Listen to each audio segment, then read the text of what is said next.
गोपीचंद पडळकरांच्या जयंत पाटलांबाबतच्या वक्तव्यानंतर राष्ट्रवादी आक्रमक। नागपूरसह विविध ठिकाणी आंदोलन, पडळकरांविरोधात घोषणाबाजी।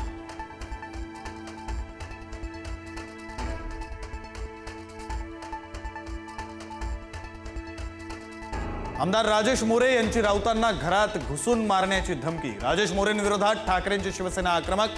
कोण राजेश मोरे? अशा गद्दारांच्या वल्गना आम्ही खूप पाहिल्यात, राऊतांचं प्रत्युत्तर। नवरात्रोत्सवातील गरबा फक्त हिंदूंसाठी, मुस्लिमांना प्रवेश देऊ नका। नवरात्रोत्सवाआधी विश्व हिंदू परिषदेचं फरमान। गरब्यात प्रवेश करताना आधार कार्ड बघा, टिळा लावा, देवीची पूजा करायला लावा। गरबा आयोजकांना सूचना।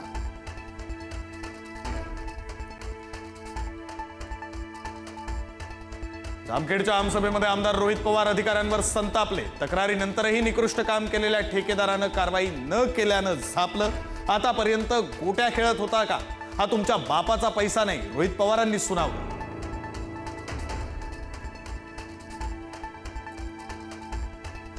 राज्यातील शेतकऱ्यांना अतिवृष्टीचा मोठा फटका। अतिवृष्टीमुळे 62,17,000 एकर क्षेत्र बाधित।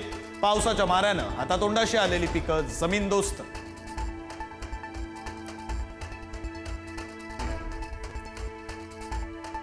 पावसामुळे सोलापुरातील शेतकरी मोठ्या संकटात। ऊस, गहू आणि कांदा पिकांचं मोठं नुकसान। प्रशासनाकडून अद्याप कोणतीही भरपाई न मिळाल्यानं शेतकरी संतप्त।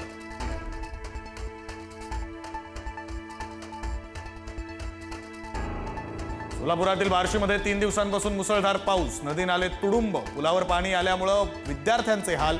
विद्यार्थ्यांना गुडघाभर पाण्यातून काढावी लागते वाट।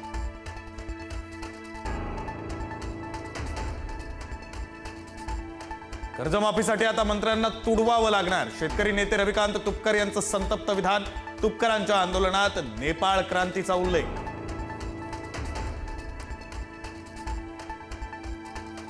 संभाजीनगर जिल्ह्यामध्ये मुसळधार पावसाचा जोर कायम। वैजापूर तालुक्यातील विरगाव आणि कापूस वाडगावचा संपर्क तुटला। आजूबाजूचे नागरिक पाण्याच्या प्रवाहात अडकले।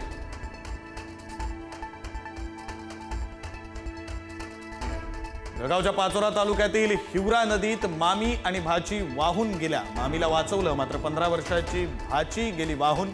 शेतातून घरी येताना घडली घटना। भाचीचा शोध सुरू।